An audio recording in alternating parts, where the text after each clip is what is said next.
You want to check your Twitter real quick, see if we're live? If there's any chats, you'll have to grab them on Twitter. I can't see anything. Hello, hello, hello. If you're in the chat right now, what up? Okay, we are live. It did go through. We are live. Let's rock and roll. Who knows if we'll have people in the chat tonight, but let me get a church ball retweet.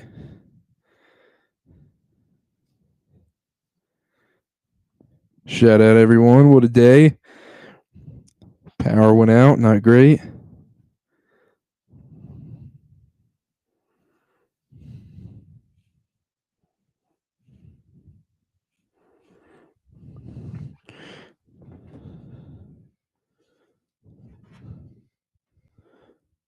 Boom. Okay, right there.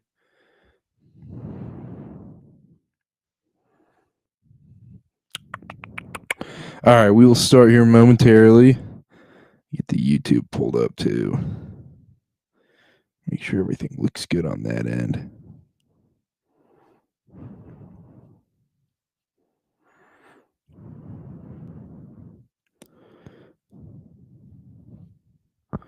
Okay, let's go to YouTube. Bang, bang. All right. Ho-ho! Shout out Chip in the chat. Who does Kerwin Walton think he is? I think he thinks he's Jason Tatum putting up 25 threes tonight. You might be right. All right. Let's do this thing. All right. Make sure everything's good on here. Okay. Let me get these scores up and everything. And let's do it. All right. You ready, Ben? Yeah, let's do it. All right. 3, 2, 1. We're live. We are live on X and YouTube right now on the Kast X and YouTube channel. If you're live in the chat, shout out to you. It is late right now. It is 1 a.m. on the East Coast right now, 11 p.m. local time for us right now. Thursday, NCAA Tournament basketball reactions. Overall, from the first day, the grade I would give it is a D-. This was one of the worst opening days. Look, March Madness is always great. I still had a ton of fun today watching all the games, but I can't remember a more boring first day of March Madness. No, I agree 100%. But kind of like with that being said, do you think it was the calm before the storm? Hopefully in a way. Hopefully it's not like so big of a storm that Mount St. Mary's pulls off the upset of the century, but if you're like Bryant over Michigan State, I can fully get behind that because we need it. Like, I understand the cool part is about, when the first round is very chalk and whatnot, the round 2 games become that much more better, but I don't care. It's round 1 and 2. I need craziness. I need madness. We just didn't get that today. No, we really didn't. There were like times in which you kind of felt like, oh, maybe this is it. Mm-hmm. It just never Hold it fully closer a little bit. Yeah, it just never fully materialized.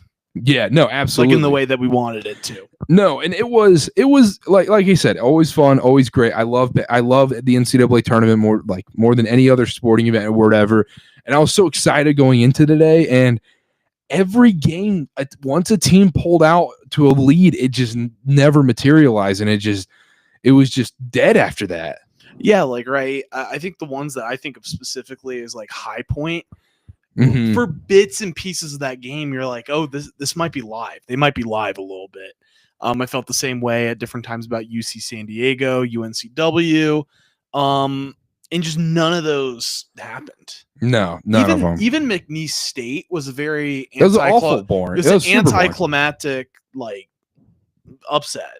Mm-hmm. In Clemson, kind of like it was all kind of garbage points that made it like a 2-point game. Wasn't really that. No, not at all. And so going through the slate real quick, starting at the beginning of the day, Creighton, Louisville. I was super high on this Louisville team going into this tournament. I thought that this team was going to have a home court advantage. They still did, and it did not matter. They had no answer for anybody on Creighton in this game. And like I said, it was just kind of okay, Louisville dug themselves too deep and they couldn't get out of it. And that was that. Yeah, no, honestly, like that was a game, right? We talk about cold gyms. That game was a cold gym. Like you felt like, oh, they know that they're the first game on the Thursday morning and that everyone's watching them. Yep. It felt very tight. And then Creighton kind of found a rhythm, and Louisville never found that. It felt like Edwards and Hepburn were trying to like just sort of force things all game. Nobody else was really getting in much of a rhythm for them. And yeah, I mean, I'm not shocked Creighton won, frankly. Like, although I had Louisville, I wasn't shocked that Creighton won. I'm shocked that Creighton won in as commanding of a fashion as they did. Yeah, I am too, because I just thought this Louisville team was that much better. And like I said, playing a road game like that. And look, Creighton kind of came into this game. It was almost a nobody believes in us game for them. And you could see that on the court in this game. Moving on, High Point versus Purdue. We kind of touched on it a little bit, but like a lot, we didn't realize this, but the discrepancy between the mid-majors and the Power 5 teams this year has never felt greater in my life, to be honest. And I know McNeese got that win over Clemson, and great. We had a couple close ones with UC San Diego, Michigan, and UNCW kept it kind of cute for a little bit with Texas Tech today. But it's more so, it's just, you never felt truly like those teams were even going to lose, though, at any point. Like, even Purdue today, you go, High Point's going to have to get remarkably lucky if they win this game. Yeah, especially like, I just think you watch it, and even when they're keeping it close, you're like, all these mid-majors, these low majors, like the shot quality they're getting, it's just so much harder for them to find like a good shot. Whereas for Braden Smith, for Danny Wolf, like it was just much easier for those guys.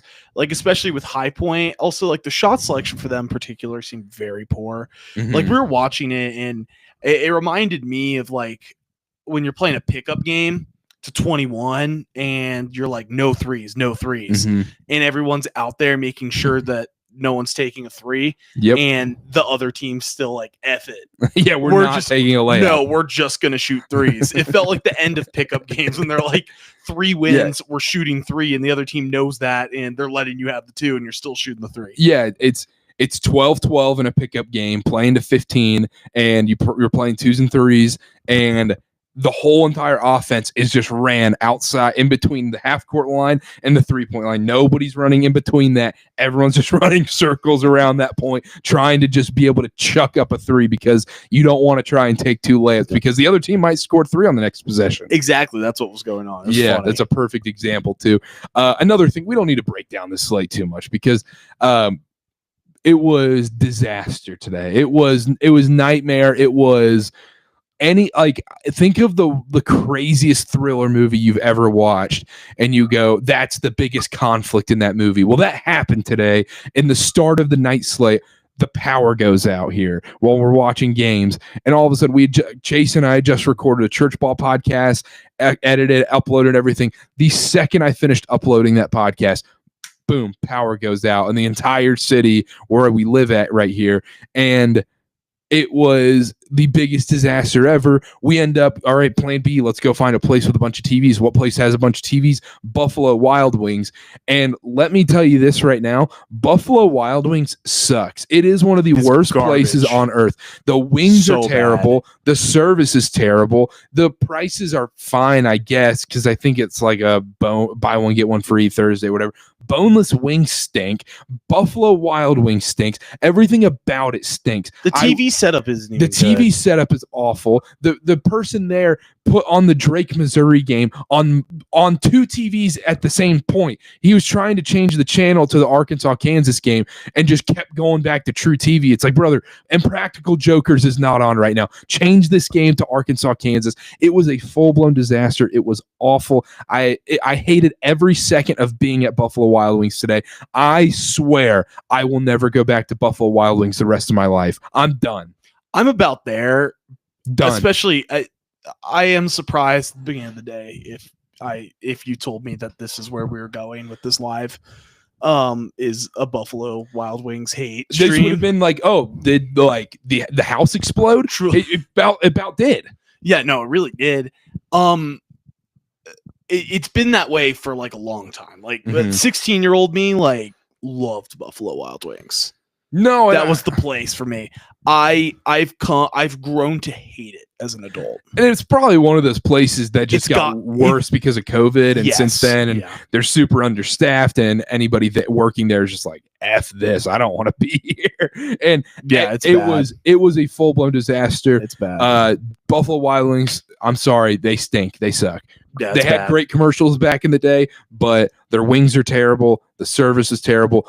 All the food there was terrible. It was just a terrible experience across the board. Ruined the first day of March Madness. Did it have anything to do with the games kind of sucking at the same time and our power going out? Maybe, but I'm gonna blame it on Buffalo Wild Wings. Exactly. And meanwhile, Hooters is going bankrupt. Yeah. And that's a great establishment. I mean, we talk about all these things that stink, right, with Buffalo Wild Wings. You know what else stinks? Kansas. Feels like Kansas. Oh, we'll get into that in a second. I need to answer some chat in the YouTube chat real quick. Shoot the Rock, shout out. Great follow on Twitter. Go follow him on Twitter right now. He said, feels like it's a requirement to not know what channel games are on to work at B-Dubs. I feel like that's the case with any sports bar or bartender. You're like, can you change it to ESPN2? And they're like, I ESPN2, that you're speaking Spanish to me. You're like, you work at an effing sports bar. The number one rule if you work at a sports bar is you have to know what games are on. You have to know what channel they're on. That is rule 101. I don't understand how it's that foreign concept. If you work at an effing sports bar, make sure you have one person there that knows what games need to be on at certain times. Well, especially the Thursday of March Madness. Did this catch you by surprise? Yeah, and the TV setup was just terrible. It was awful. Yeah, no, it's such a like, you feel so like hopeless and out of control in those situations. You're like, you want to change it. You want to pull up the Twitter chat real quick, see if there's anybody in the live there. I can't pull it up. It's not pulling up on the iPad. Yeah, I totally can. But Buffalo Wild Wings, just full-blown disaster. Full-blown disaster. I'm officially done. Chili's guy for life. And it was a disaster because I could have turned left into Chili's and turned right. And I took the path more traveled, and it was a disaster. And Shoot the Rock said, "You're too kind. My tweets aren't that good. Haha." He's being too kind. Go follow him. Great follow on Twitter. Genuinely great follow. But yeah, we can dive into the basketball real quick. No chats, I'm assuming, right? Yeah, I wasn't seeing anything. Okay. All right, let's move on. Montana versus Wisconsin. This game stunk. There was no chance. Montana never had it for a second. It got a little fun for a bit in this game, and then look, Wisconsin's just better. I'm just more excited to see Wisconsin BYU on Saturday. Yeah, that's the one thing I think that's a positive. If we're trying to draw positives out of today's slate is that a lot of these crappy first round games hopefully set up for like decent competitive games on Saturday. So, yeah, that one, like, I just didn't take anything away from it. It felt like Wisconsin was just kind of like, they're just on cruise control. Yeah, and Montana just wasn't a good basketball team, and they were taking how many mid-range shots did they take? I mean, if you're a mid-major team, right? We talk about it all the time. Everyone knows this. Like, your key to success in upsetting a team that's far more talented than you usually starts with shooting. It felt like they were living and dying. Like, the shots they were generating were just hard shots and inefficient shots, just like long fadeaway twos. It's like, look, you're not going to beat a 3 seed as a 14 doing that. Yeah, for sure. So, yeah, and then there's nothing more to break down there. Houston, SIU, Edwardsville. The only thing I'll say here is Houston did look like a wagon today, but they always look like a wagon against these 15, 16 seeds because this team is just built to just absolutely dominate the much more inferior opponents. You look at the game today, and I got bored during the slate because I was like, Montana game was kind of over. We knew the results of the early games. I was like, you know what? I'll do SIU Edwardsville first half spread. And the second the game tips off, I go, oh my, that was the worst thing you could have done. Houston just blew that one open immediately. It wasn't even close. But I do want to move on to this game because I think there is stuff to talk about in this game. Was Auburn, Alabama State. There are real problems with this Auburn team. They're addicted to stupid shots. That's what I've been saying. I've been saying this all season long. I watch their games and I go, their shot selection is not sustainable for 6 games in March Madness. No, it's just flat out not. And on top of that, Janai Broome is clearly dealing with a very bad injury. He can barely move. And then on top of that, he's not the great defender he once was when he was healthy. And on top of that, he stinks at free throw shooting. It's almost getting to a point where you could do hack a Broome. He's shooting sub 60% in the last month of the season. He's shooting like 62% on the season. This is becoming an actual problem for Auburn. I think they're in the clear danger zone against Creighton on Saturday. I think Ryan Kalkbrenner is going to be able to have his way a little bit with Janai Broome, and I think Janai Broome's going to have problems getting buckets on Kalkbrenner in this game. And I think Neal and Ashworth, they're guys who are good enough to step up against Auburn. I don't think it's crazy that Creighton wins that game. And on top of that, I see the spread right now. It's 9.5 for Creighton. Give me the Blue Jays with the spread all day long. I'm taking the money line too. No, for sure. It should at least be very competitive, I'd imagine. Either way, right? Janai Broome, you watch him and you just go, geez, what is going on with him? Yeah, absolutely. It's not good. Yeah, no, Janai Broome, there's something going on there. And like I said, their shot selection's terrible. And they just seem like they have a little weird chemistry stuff going on. And I feel like you could correct me if I'm wrong here. I feel like the little things that like people get pumped up for on a basketball court, they're taking it way too over the top, trying to get themselves into that mindset. And they're almost faking it a little bit in a way. Like, I understand Chad Baker-Mazar is kind of that guy, but that whole team is trying to do that. It's this weird thing, and I'm probably not explaining it the best, but they just have weird vibes about them. Yeah, it's just like, the perfect way to describe this is this entire team is just a team of NFL DBs where the pass is thrown 10 feet over the guy's head and the corner's just waving his arms being like, incomplete, that was on me, that was because of me. It's like the quarterback threw it 10 feet over his head. That wasn't you. And that's how it feels every single time someone messes up or Auburn does something good. It's every single time they're celebrating like it's the Super Bowl almost. It's like it's a little over the top. Maybe I'm just nitpicking probably, but yeah, I mean, obviously, right, there's a degree of bias with us when it talks about Auburn. Like, I'm kind of sick. I'm kind of sick of them. But the thing is, I don't hate Auburn. I'm not even necessarily sick of them. But when I watch Auburn play, I go, I don't see the path here for them to win 6 games in March Madness. Like, I even look at their path. I think Texas A&M is clearly going to be I think it could definitely be a tough game for them. They lost to them the last week of March. Creighton's going to be a tough game. I think if they get to the Elite Eight, I don't know if anybody at the bottom half of this bracket scares me for them. If they get to that point, I confidently believe they'll make the Final Four. But I think Creighton and Texas A&M are very dangerous. Now, if it's Michigan, I think Auburn might win by 20 plus. Yeah, no, that's a game that's just a bad matchup for Michigan. 100%. I do think a team like A&M is able to just kind of beat them up a little bit. Mm-hmm. Just continue forcing those guards to take bad shots. Yeah. With a guy like Janai Broome, just beat him up. Yeah. So, moving on, McNeese State versus Clemson. McNeese wins 69-67. The score 1,000% lied about this one. Sheesh. McNeese had this game in the bag forever. It felt like it took an eternity for Clemson to get to 20 points in this game. And Will Wade gets it done against his Clemson Tigers. And now he's moving on to NC State, but he's still got tournament games to play. Goodman puts out that tweets like he hasn't signed the deal yet. I've been told he has signed a deal, even though technically he's not allowed to. So I think all is good there. I think he's still going to NC State regardless of anything, unless, he makes a Final Four run and all of a sudden Texas is like, we'll give you $10 million a year. Like blank check. Yeah. Yeah. And even then, I still think he's going to NC State no matter what. But do you think that it has benefited McNeese State that Will Wade's just like, yeah, I'm probably going to take NC State's job? I think that's a great point you bring up. I think that's a good topic of conversation for this. Because I think that's a great point, because you look at VCU and Ryan Odom, he's got this backdoor deal, hasn't been upfront about it in the media. Everyone knows that. Everybody knows he's going to Virginia in the offseason. Everybody knows he's leaving. And you go, oh, this is a little weird. Will Wade's like, even in the press conference, they're like, have you talked to NC State? He's smiling with the biggest grin, like, yeah, Yeah, I talked to NC State, and then it comes out he already agreed to the deal, and he's going to NC State and everything.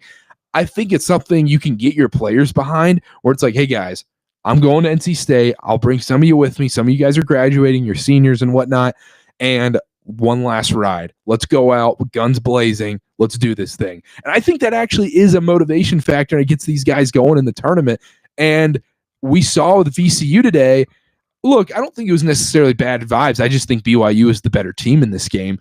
But I think that does play a little bit of a factor because this is a little bit different because it's the NIT, but like when I was with the Utah Valley team at the NIT semifinals, Mark Madsen had agreed to the deal with Cal, and they all found out on their phones from a notification, like the team found out from a notification from Rothstein before they had talked to Mark Madsen, and Mark Madsen had talked to the team and let them know everything and whatnot. And, you could tell the vibes around the scene, like, you could tell they were losing that game. Like they're like, oh wow, like our coach is leaving us. Like this is it. Like I don't know. Like it just creates almost a dark cloud over these guys. And I feel like if you're upfront about it, like I said, with Will Wade going guns blazing, and yeah, I think it is a benefit. We'll see what happens tomorrow with Colorado State and Nika Medved because he's going to Minnesota, and that's been like in between because like Will Wade and NC State was like news outlets are running with it and everything like that. But Medved has just been like, he's the front runner. Things are looking good and whatnot. And then Ryan Odom, no one's released anything, but everybody who's kind of in the know a little bit knows. It's like understood. Yeah. No one's talking about the Virginia opening anymore, and no one's talking about Ryan Odom being involved in different openings, right? Like, I think it's sort of an unsaid understanding. Yeah. So, and the other thing I wanted to bring up with that too is with Will Wade going to NC State, Will Wade getting hired by NC State is the best coaching hire this offseason without question, because one, Will Wade is a very, very good coach. He's going to help the ACC so much. He's going to bring elite basketball back to NC State. And you know what this means with Will Wade going to NC State? He said, I only want to go to a team where I can win a national title and be a national title contender. And on top of that, it goes hand in hand here, is I want to get X amount of NIL money if I'm going to go to this team. And this shows NC State's willing to put up all that money to actually be a player in this thing now. When you have a guy like Will Wade who can recruit with the best of them, all of a sudden, NC State's a legit player in the ACC next season. They home run hire, A++, best coaching hire this offseason. Yeah, I'm going to be very fascinated to see when things come out officially in the ACC, like especially Will Wade and Ryan Odom, and just see where things go.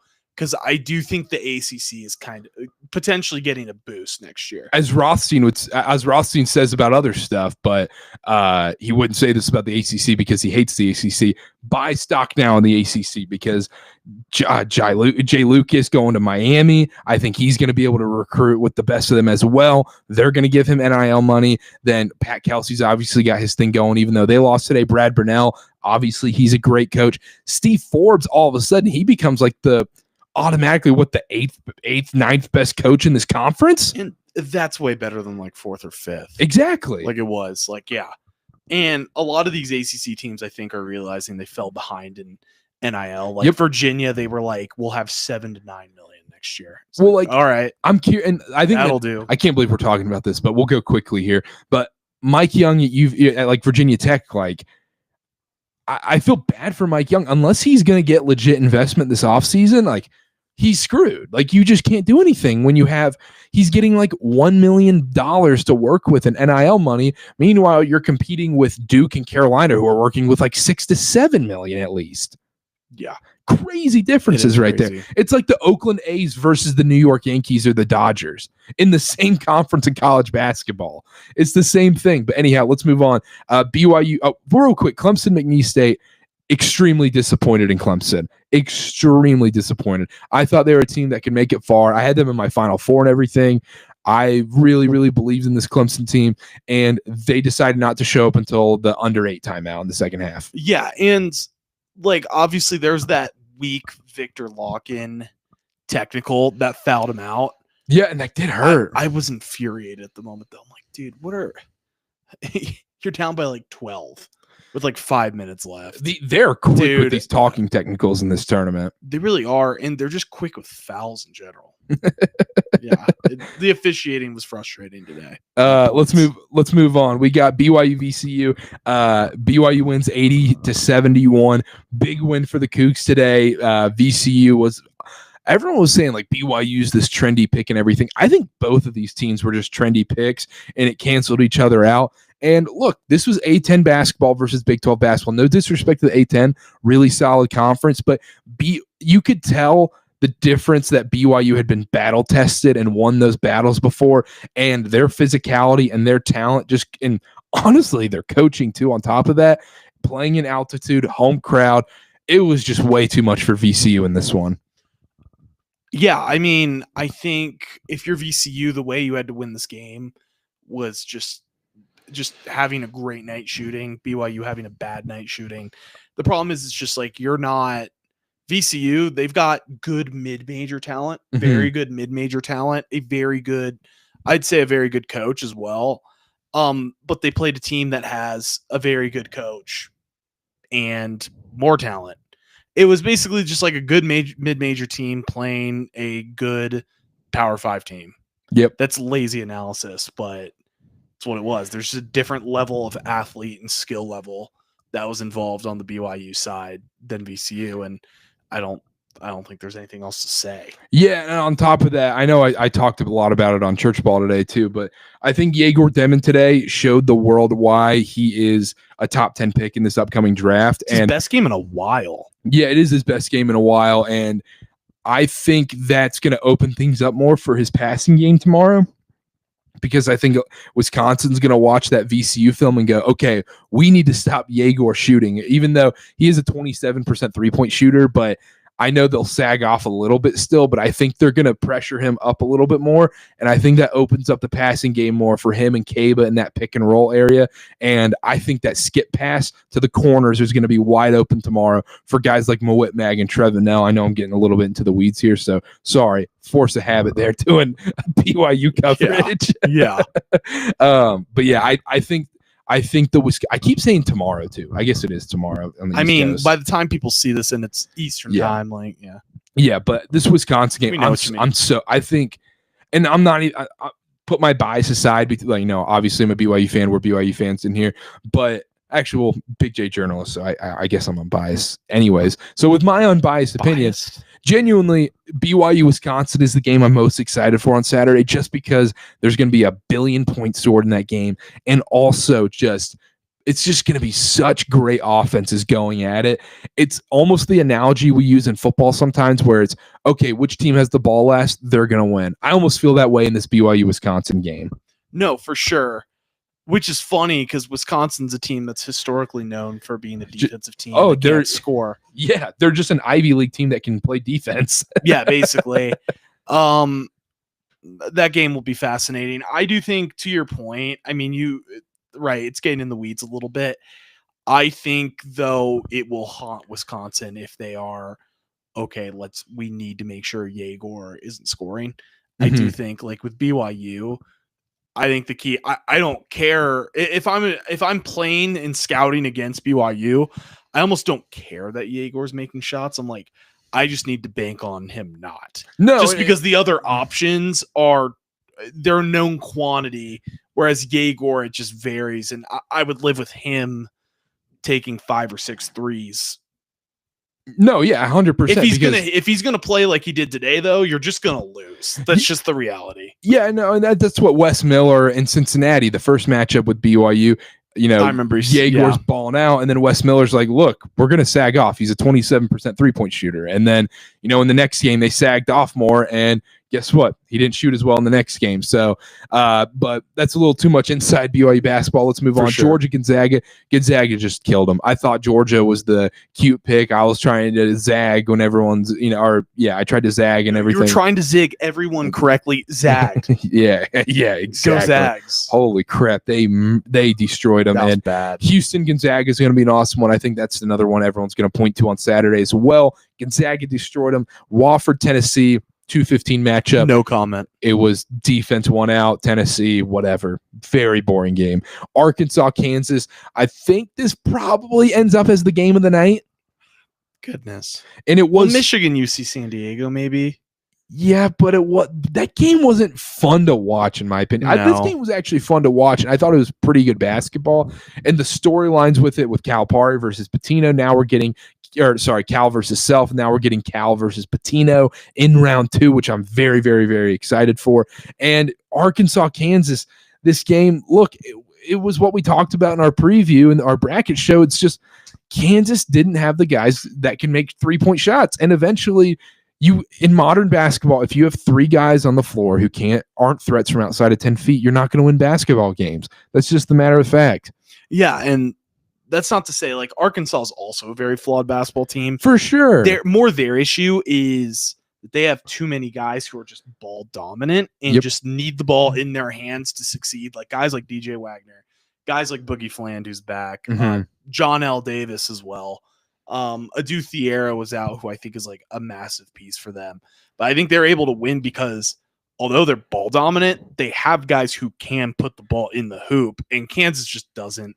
I will say, Kansas fans, I think, probably agree with this. I'm really happy that Bill Self just gets to turn the page on this and just say goodbye to, because just this core of Dickinson, DeJuan Harris, KJ Adams, look, they're all, I don't care. Hunter Dickinson's like empty calories with his stat sheet. Like, I'm just sick of them. They're not that good. Well, no, it needs to end. The issue is they can't shoot a basketball. They can't. No. If you're, like I said, that 3-headed core right there, if any of them pull up with a jump shot, you're happy as a defense. Yay. That's great. And that's a win every single time they take a shot. You cannot win in modern basketball that way. And look, we've seen it. It's over. And I think Kansas fans, are honestly relieved at this point. And like you said, just, all right, let's go. On to Darren Peterson. And building a roster around him. And then and they're going to look exactly at what John Shire did around Cooper Flagg and go, that's what we're doing in the portal this year. We are just going to build around our star freshman coming in and set up the perfect setup around him. And look, it could work. It might not work. I don't know. But next year's, this is crazy to say, is Bill Self, because he is one of the most legendary coaches in this sport. He is maybe the top coach in the sport at the moment. I would argue Pitino, but this is a prove it year for Bill Self next year. The pressure's on. Now he got in bed with Hunter Dickinson. Obviously didn't work out. Now with Darren Peterson, and it's like, hey, if he doesn't make it happen next year and Kansas doesn't, I'm not saying they have to be, the 1 overall or anything, but they got to be a top 3 or 4 seed next year and make some noise. Otherwise, it might be. Are you kind of becoming Cal? Or Kentucky Cal a little bit? Or Roy Williams? Yeah, I'm leaning he's more towards Roy Williams, and all of a sudden Bill Self is in a mutually agreed to retirement after next season. Done. If next season Kansas comes in, they put a ton of money into this roster, Darren Peterson and all these guys, and they end up being a 6th seed and lose in the first round of the tournament, I think Bill Self is done, and I think he retires from the sport. I wouldn't be shocked at all. I do think, there's going to be kind of that added pressure. That's why I said the Cal comparison, because like last year with that Kentucky team, it was like, you better do it now, dude. Like, it better work now. And it kind of did, but then obviously flamed out with the Oakland loss, which was massive. And then it was just over at that point. And not saying that Kansas is going to force Bill Self out necessarily. I think Bill Self is the kind of guy who would come to that conclusion himself. He would just say, he'd just be like, I'm done. I can't do this at the highest level that I want to, so I'm done. And he'll go do TV and he'll be fine. For sure. Yale, Texas A&M. I got this game completely wrong. Politekitis and Yale.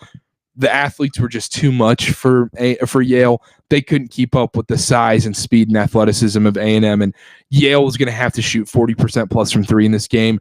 And they made some shots, but they just couldn't create enough space. Every shot felt impossible for Yale in this game. And look, A&M moves on. I think A&M has a chance to make the Final Four. If you look at their path, and I know you're an A&M hater and you hate Wade Taylor and Buzz Williams, but let's break it down here. Michigan, A&M, who you taking? I'm taking A&M. Okay, then you move on. Let's say they get Auburn in the Sweet 16. We've seen this A&M team beat Auburn already. Yeah. I don't think it's crazy to say Auburn beats A&M beats Auburn. No, it's definitely not crazy.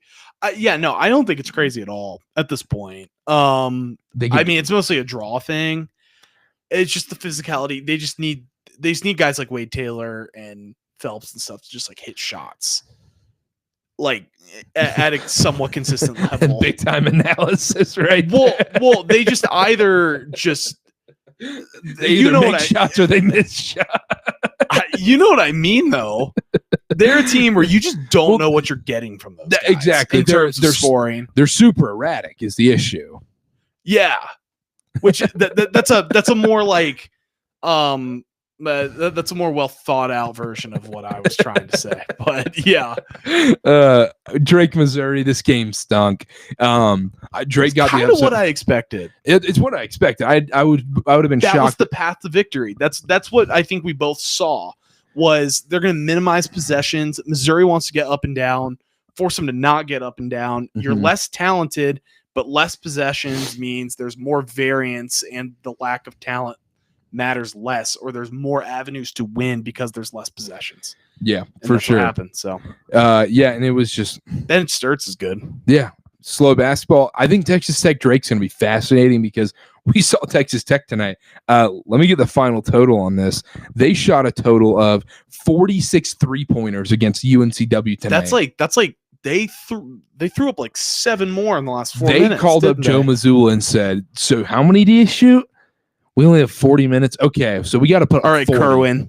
Yeah, all right, Kerwin. You're putting up 20. Shout out Chip. Utah State, UCLA. This game, I voted the worst game of the day.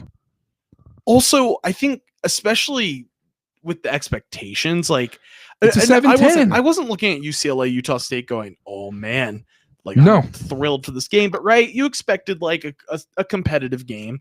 Gonzaga, Georgia, like it was already a 7.5 point spread. And everything. Thought it was going to be a competitive game as well, but at the same time, like you could see the path to a Gonzaga blowout. This one, like I wasn't seeing a blowout.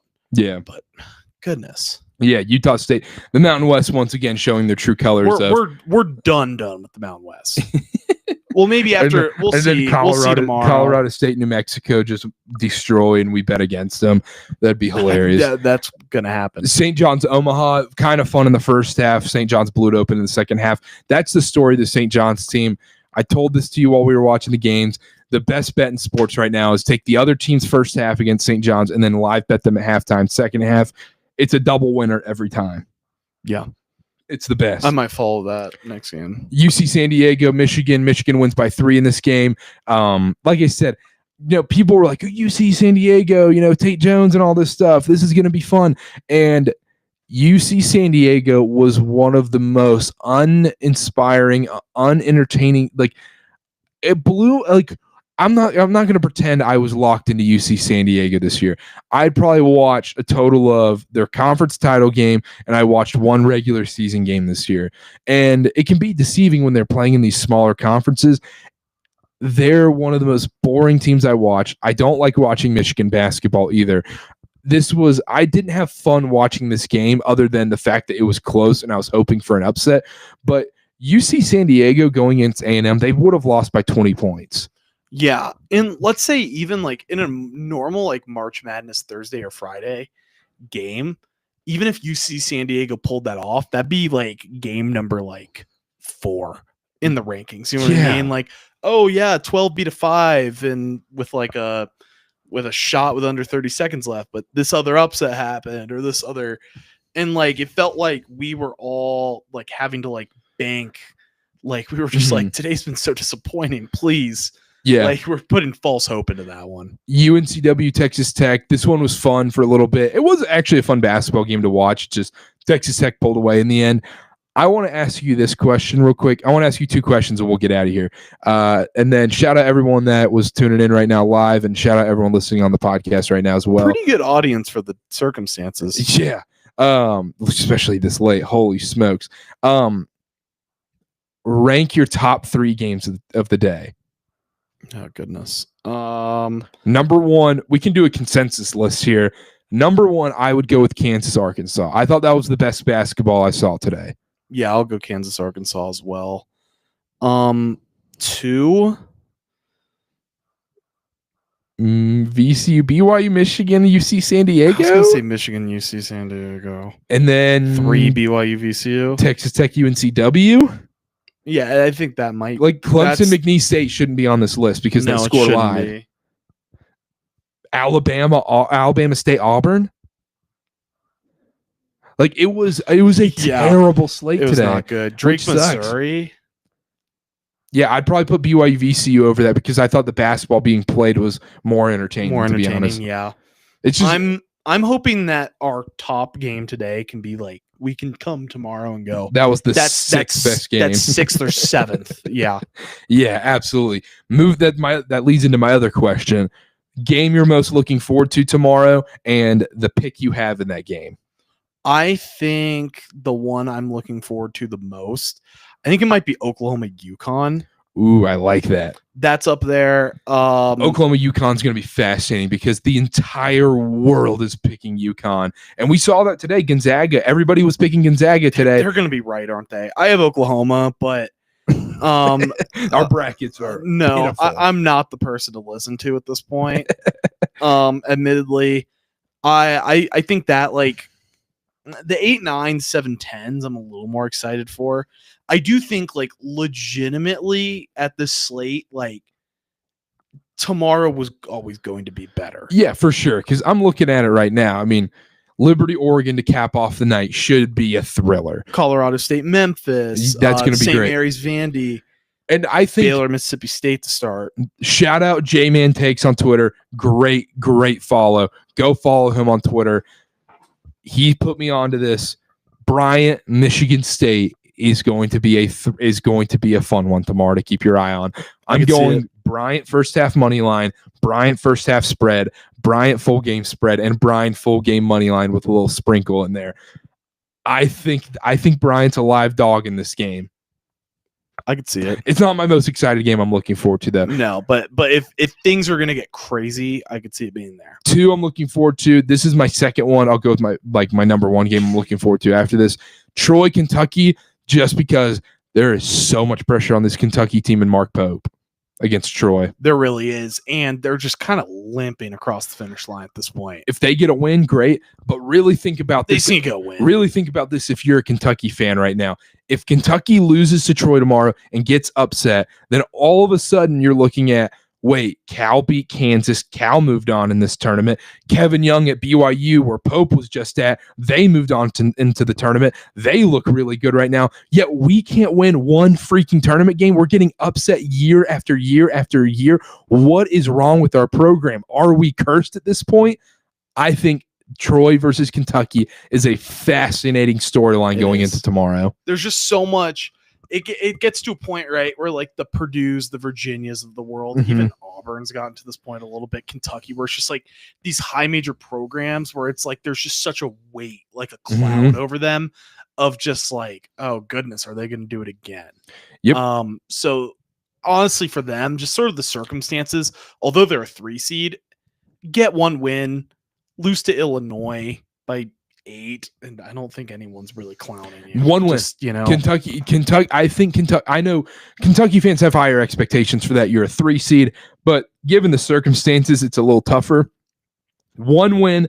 I think you're like, look, this was a wonky season.